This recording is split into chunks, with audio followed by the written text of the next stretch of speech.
everybody, and thank you for watching again. Continue to watch, like, share, comment, and for those of you who haven't done so yet, kindly subscribe so that my channel can grow. And also a very big thank you for my current subscribers, returning subscribers. God bless you all. Today I'll be talking about something that many of us overlook, but which seems to be a culture that's gradually fading, at least in Nigeria. Naturally, our culture has been impacted by Western values, both for good and for bad. Western values have their benefits. I agree completely. I align with quite a number of Western concepts, but not everything.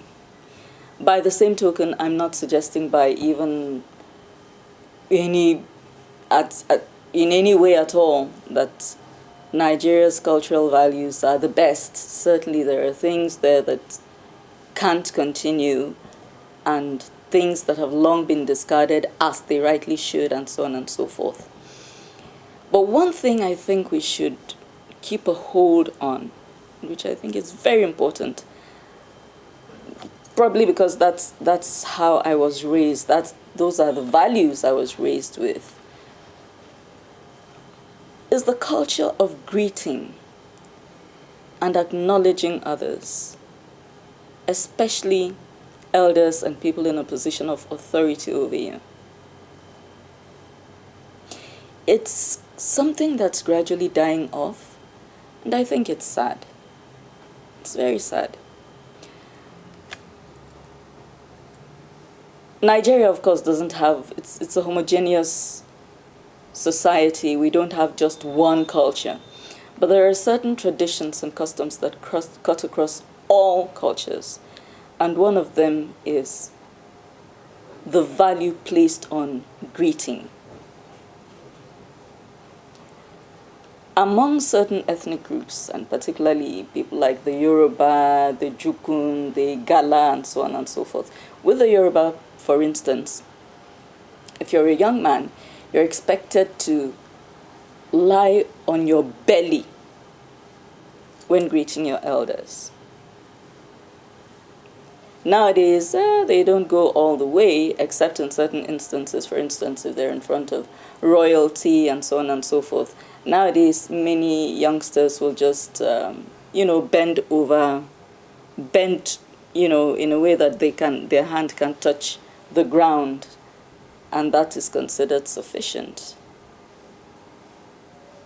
The women are expected to genuflect when greeting or go completely on their knees.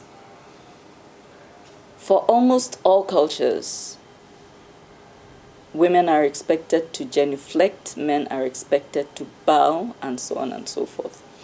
Now, over time, these practices have been modified. There's less genuflecting, there's less bowing. But what I'm coming to realize is nowadays there's even less greeting.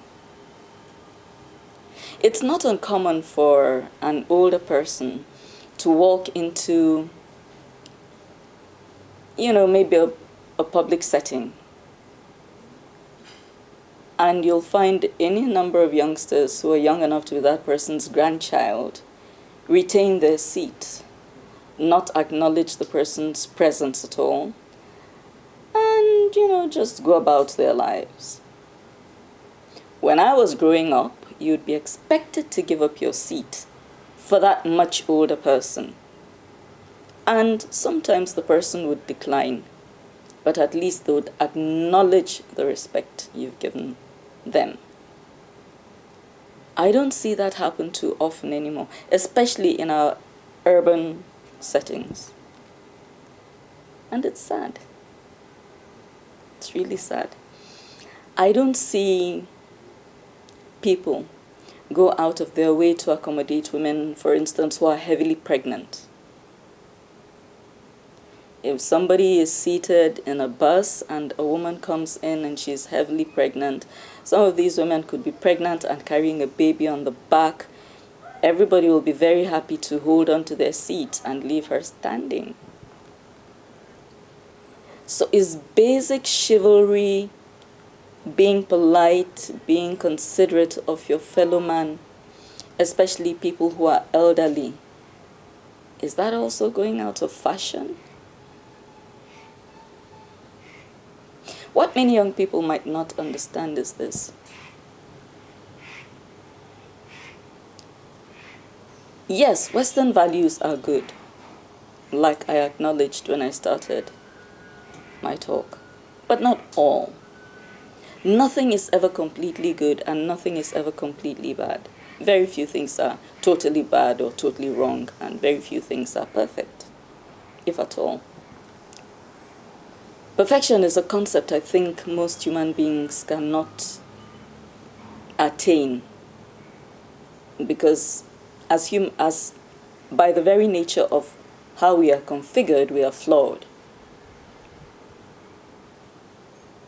But I find it very sad that sometimes even a youngster living with you in your home and enjoying all the benefits of the household, the things you do for them to keep life comfortable and things like that, a youngster like that will wake up and stroll past you in the morning, the very first greeting of the day.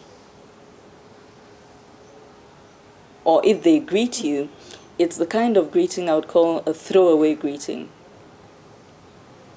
No eye contact is made, it is uttered in an unpleasant demeanor, and it is muttered like it's like it's being forced out of them. When I was growing up, if you threw that kind of greeting at an older person, that is if you had the guts to do so, if you threw that kind of greeting at an older person, you either got scolded or it was not acknowledged at all. And that's fading away, and it's so sad. It's really, really, really sad.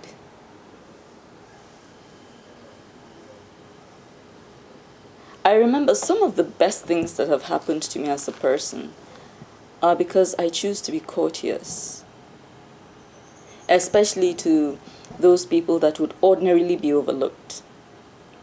I can't count how many times the security man at different banks have let me into the premises long after working hours. Well, not long after, but let's say that odd 15, 30 minutes when maybe you were rushing to the bank and you got caught up in traffic, so you couldn't make it and they'd already officially closed and all that.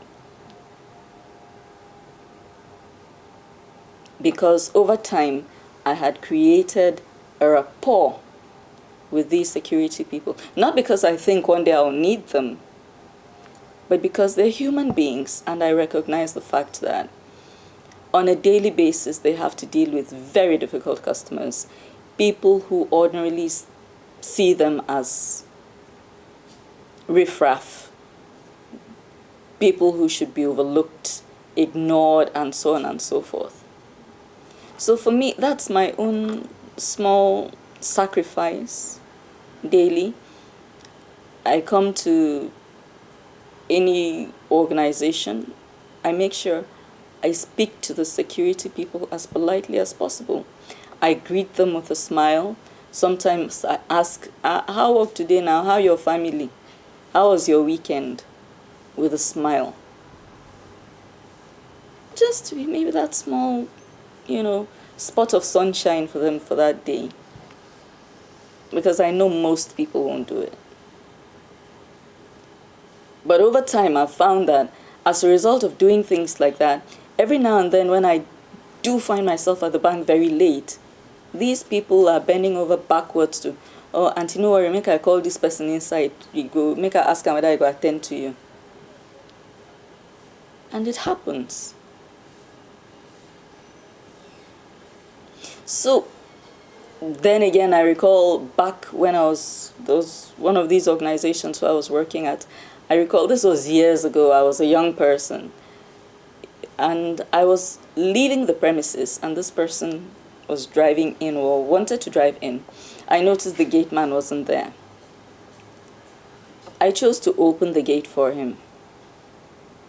It wasn't my job, but I just decided to do it because I was at the gate anyway. I was about going out. I thought about the hassle of him having to, you know, get out of the car, open the gate, and go back in, drive the car in, come back and shut the gate and so on.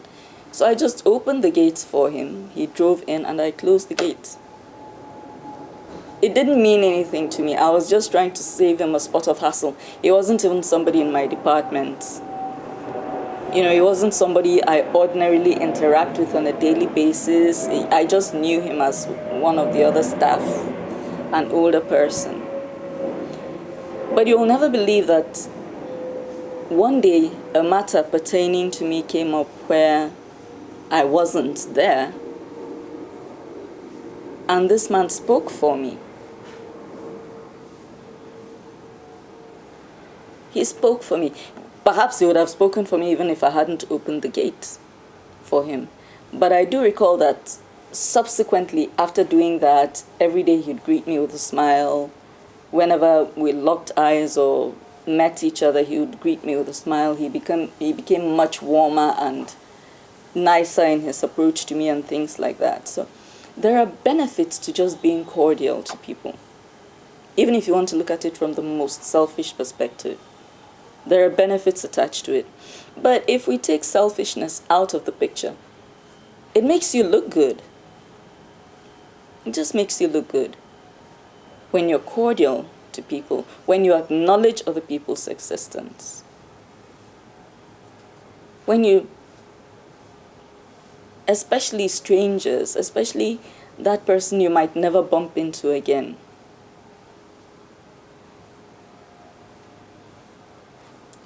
I know that certain Western cultures do not acknowledge strangers, don't greet people they don't know, and things like that. I don't know how that came about.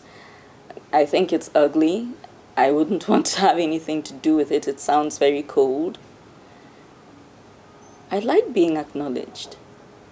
So I like acknowledging other people too, because it's something I like. I extend it to other people. I don't know any circumstance under which I would walk into a setting and not greet people. I can't, even when I'm sick, I greet people. It's just wired into me that way. So maybe because I'm that way, whenever I notice people who, especially youngsters who don't do it, it leaves a sour taste in my mouth. But if you're not somebody I have any dealings with or somebody I'm close to, or I don't say anything. Perhaps that's what your parents have told you to do. Maybe they probably have their reasons. Maybe you think it's cool.